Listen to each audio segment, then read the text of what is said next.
Good afternoon. In today's class, we have discussed the remaining portions of the chapter, Why Do We Fall Ill? So, this is the next chapter for second term in biology. Okay. So, in our previous class, we were studying about acute diseases and chronic diseases. Okay. So, what are acute diseases? The diseases that persist only for a few days. After few days, it will be cured. Such kind of diseases are called as acute diseases. For example, common fever. It lasts only for few days, after 6, 7 or 3, 4 days only. So after that, it will be completely cured. So such kind of diseases are acute diseases. And coming to chronic diseases, the diseases that last for a long period of time or last for a lifetime is termed as chronic diseases. For example, elephantiasis and cancer, all these are chronic diseases that threatens our life itself. Okay, so the disease that lasts for a long period of a time or a lifetime disease is termed as chronic diseases. Okay, so these two diseases are somewhat very different, and also its effects are also different. The effects that are caused by acute disease is different. The effects that are caused by chronic diseases are also different. So, if a person is having a chronic disease, that person's health also will be affected very badly.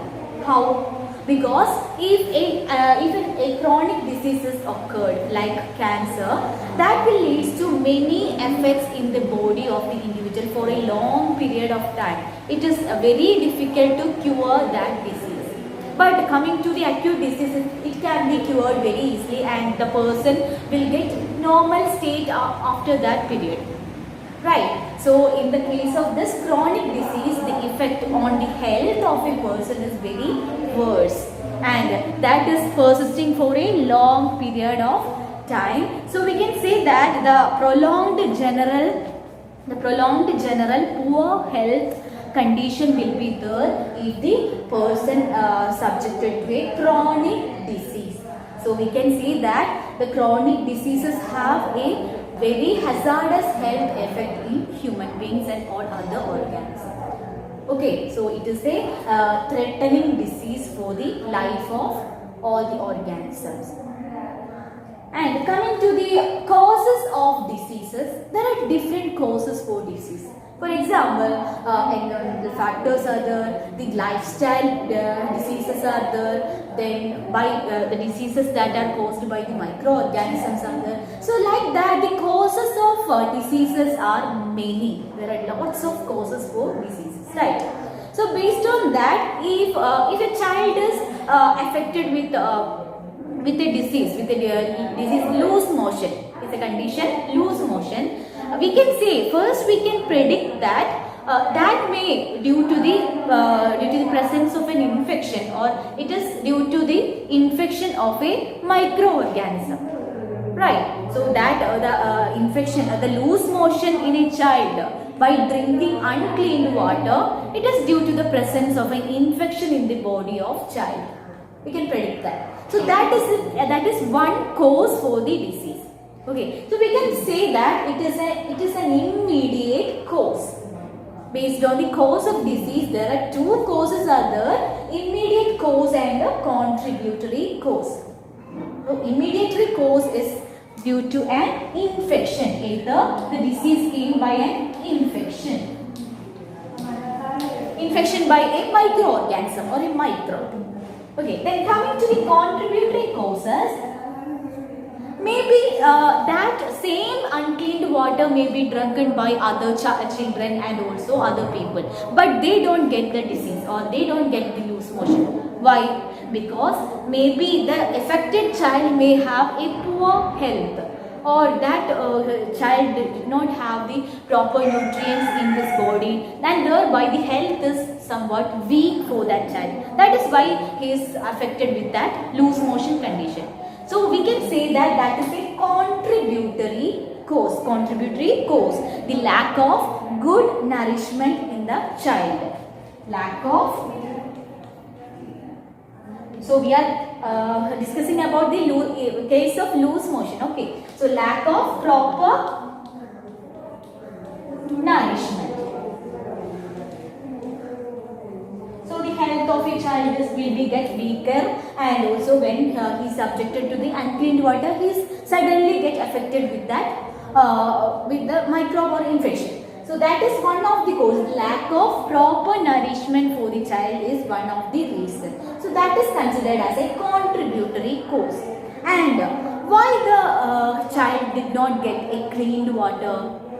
Yeah, maybe because of the poverty in his family or in her family. That means because of the poverty, he did not get the clean water. And also there may be another cause like the poor public services. Poor public services means the water availability is very poor in his locality. That may also one of the reason why he get affected. So that is the next contributory cause. We can say that lack of public service. Lack of public service.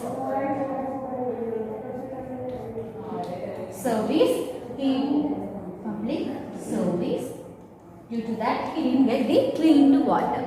So, for a disease, based on the disease, there are two causes are there. Maybe there is an immediate cause like infection, that may be due to the infection, and there are lots of contributory causes are there like lack of proper nourishment, it is a contributory cause. Then lack of public service, like not getting enough sufficient cleaned water. So like that, there are contributory causes are also there for the cause of an infection. So causes of diseases are of two types: immediate cause and contributory cause. Clear? Then coming to the infectious and the non-infectious disease. The disease that are coming due to the infection from a microbe or due to the presence of a microbe is an infectious disease, and this infectious disease can be transferred or it is spread from an infected person to a normal person through different mediums like air, water, through personal contact, etc. So that is about the infectious disease, the disease that spread from an infected person to a normal person. Infectious diseases are caused by the microbes.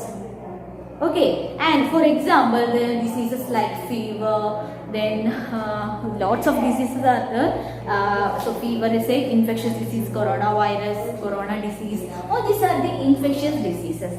And there is a table, things to ponder. Do all diseases spread to people coming in contact with a sick person? Do all the diseases are spread from a person, from an infected person to a normal person? No, it is only based on the nature of disease, the nature of infectious agent and also the mode of transmission. These are the two factors how the spread of a disease occurs. Nature of the agent means the infectious agent that is causing the disease. Nature of agent and also the mode of transmission. Coming to next question, what are the diseases that are not spreading? Like diabetes, cancer, then blood pressure, all these are the non-infectious diseases. So this kind of non-infectious diseases are arising due to poor lifestyle, the overeating habitat, the loss of exercises, like that. This kind of diseases may occur due to such kind of activities or effects. Okay. Then coming to how would a person develop those diseases that don't spread by contact with a sick person? Then how does such kind of diseases occur? As I already told you that this kind of cardiovascular diseases will occur due to the poor lifestyle, lack of exercise, overeating of junk foods, like that. Then the immunity system diseases like the allergic diseases, it is an immune system disease, allergic diseases. then the deficiency diseases like anemia, scurvy, etc. All these are not spreading or not infectious disease that are come from the poor life habitats, then by heredity, by environmental factors like that. Okay, so that's about the infectious and the non-infectious disease. And there is a table which is given in your textbook about peptic ulcers. Peptic ulcers are the lesions or sores inside the stomach, small intestine and esophagus that occurs. Previously we thought that this kind of peptic ulcer arise due to the overproduction of HCl due to our lifestyle. But it is not the exact cause due to the presence of a bacteria called Helicobacter pylori. Helicobacter pylori. Due to the presence of this bacteria inside the stomach, the peptic ulcers are coming. The lesions or the sores inside the stomach is happening. Okay, and this is invented by the two Australian scientists called Marshall and Warren. Marshall and Warren finded that this bacteria Helicobacter pylori inside the stomach responsible for this peptic ulcers. Clear? So these are the things that we have discussed in today's class, and the rest of the portion we can discuss in our next class. Thank you.